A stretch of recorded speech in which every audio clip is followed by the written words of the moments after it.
Let's bring in Senator Ted Cruz, fresh off his quarantine. Ted, the President of the United States yesterday, in a letter to America's governors, he's going to basically give them an idea of he's going to grade some of these counties on how dangerous they are and overrun they are with this coronavirus. And the ones that are untouched, maybe he's going to try to gradually phase in economic progress again. Are you for a phase in standing America up again, or just keep it locked down till we have it more under control?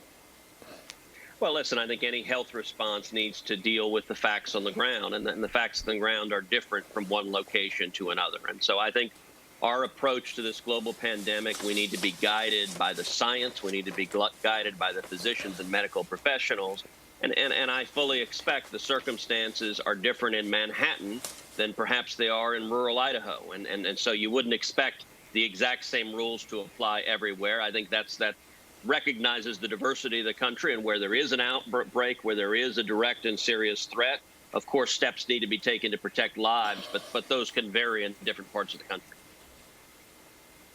Exactly right. And in fact, Senator Cruz, the president last night said that Nebraska, Texas, your state, Iowa, Farm Belt, some parts might be able to open up sooner than others. Of course, the entire country is looking to Congress. And I know that the Corona Rescue Bill has already passed your chamber, the Senate. But, it's questionable what's going to happen with the bill today, because as we heard this hour, there's one congressman. He's a Republican from Kentucky. His name is Thomas Massie. He is opposed to the bill because it would add to the national debt, and he's concerned that voting without a quorum present would violate the Constitution. The problem is when you have members of Congress flying back from all over the country, they're in airports, they're going to be back into the chambers. It does seem as if you are putting members of Congress at risk to do this, even though we know, everybody knows this thing's going to pass. Yeah, I would not be terribly concerned about the procedural question. It's clear the House is going to pass it. It's clear the House is going to pass it with an overwhelming bipartisan majority. If it so happens that a member or two or three decides they want to vote no, well, they can do that. Thomas believes strongly in his principles. I saw also Alexandria Ocasio-Cortez tweet out that she was unhappy that the checks that are going out, the $1,200 relief checks, that they're not going to illegal immigrants, and she was unhappy about that. Look, people can have their disagreements. This is going to pass. It's going to pass overwhelmingly, which means relief is going to be in the hands of the people that are hurting. And in the Senate the day before yesterday, we passed it unanimously. It was 96-0. Every single senator, Republican and Democrat, voted yes. Bernie Sanders voted yes. So did I. And everybody in between. And the reason, listen, this is a $2 trillion bill. That's about a tenth of our national debt. That is a big deal. That's not something that would pass in any ordinary circumstances. But these are extraordinary circumstances. The magnitude of the health threat is massive, and the magnitude of the economic threat. We lost 3.5 million jobs last week. Small businesses are shuttering all across this country, and so this emergency relief package is designed to put real relief in the hands of people.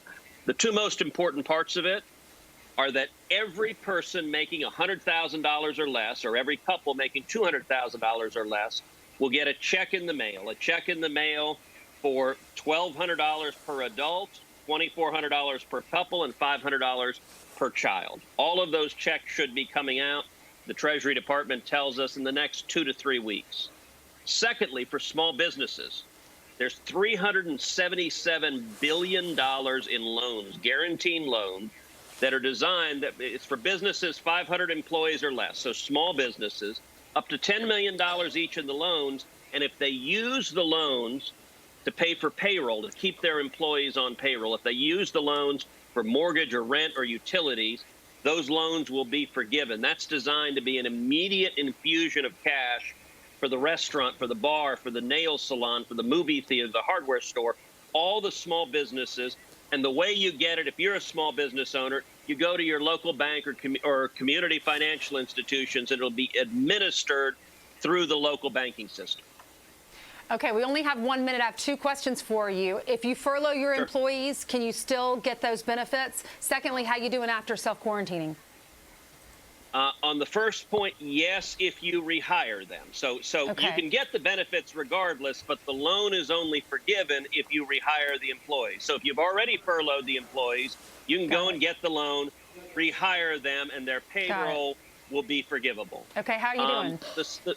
I'm doing terrific. I spent 11 days in self-quarantine here at home, and then I left self-quarantine, went to D.C., went to the Senate, was active in passing this bill, and I'm now back home with the family, feeling healthy and terrific, and working actively from home.